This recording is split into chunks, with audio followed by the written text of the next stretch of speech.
As a men's dating coach, I get to hear things most men don't even tell their closest friends, and lately I've been noticing a pattern that honestly concerns me. And it's not the extreme stuff like black pill mindset or incels, because I don't even really encounter those guys, they're not really my audience. It's actually the normal everyday dudes, and let me tell you about a guy I met 2 weeks ago and the conversation I had with him that was quite concerning and might reveal something about your own mindset. So let's call this guy Bruno. This guy had just exited a relationship and he was the one that broke up with the girl. When I asked him why, he told me that sex wasn't the best, connection wasn't that strong, the girl was pretty insecure, he was frustrated, and he just didn't want to continue. So far, that makes perfect sense. Then I asked him, well, on a scale of 1 to 10, how frustrated were you with this situation? And Bruno said 5, meaning, well, it's not that bad. I mean, at least I can get some girls, I can get into some relationships.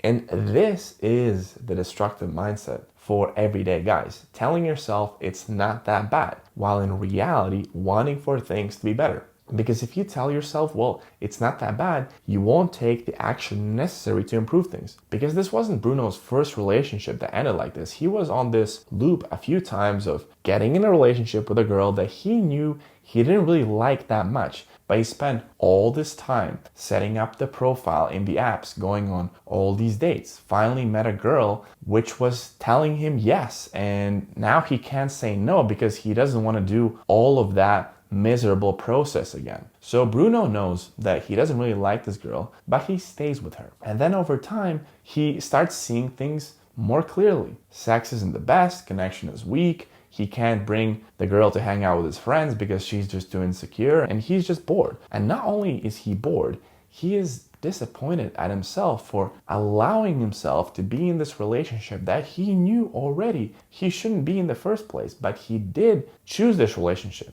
due to fear of not finding anyone else. And now Bruno feels like he wasted all this time in a below average relationship, and this is why it's so destructive, because initially, it doesn't feel that bad, but over time it chips away at you. You can fool anyone else, but not yourself, and you know when you're not really happy. And these words are not my words, actually. This is what Bruno told me himself after he really opened up and looked honestly in the mirror. He admitted to himself and to me that he feels like he's choosing women out of fear. Not because he genuinely wants them, but because he's afraid that he won't find anyone better. In other words, he was settling. And that's the interesting thing. People believe it's the virgins or incels that are the unhappiest because they don't date anyone. But oftentimes it's not the case, because those guys already have convinced themselves that it's just not possible for them to date women, and they kind of remove it from their reality. The real pain is with the guy who can get some girls,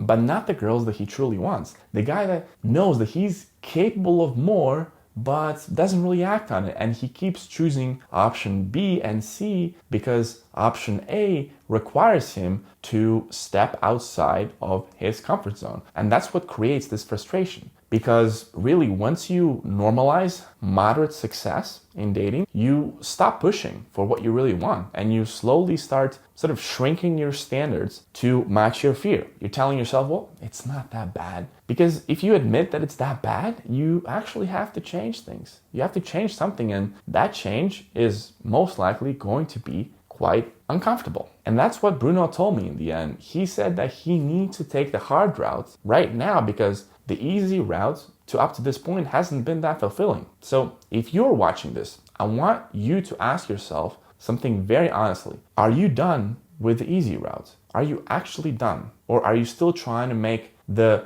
normal path work? Because you cannot solve this by telling yourself it's not that bad. At some point, you have to get uncomfortable. You have to honestly look in the mirror and ask, am I settling? And yes, that conversation is hard. So maybe that conversation happens with yourself. Maybe it happens with someone else, but you have to have this conversation if you want to stop having average and empty relationships. And I know how hard it is to talk about this stuff. You're not gonna talk about this with your mom, most likely, and your friends might have the same issues, or maybe they're married and they just don't get it anymore. They can't relate to you. So if you wanna have that honest conversation with someone, you can have it with me by booking a call completely for free below. It's much easier to do this when someone who is objective can reflect things back to you and you cannot simply rationalize things away and make excuses. So in this conversation, we'll take a look at honestly where your dating life is right now and simply where to go from there. And look, it won't be a comfortable conversation. It's not supposed to be. We'll probably touch on things that you've been avoiding. That's why you're in that situation. But that's where the real growth happens. So if you'd like to do this, the link to book this conversation is in the description.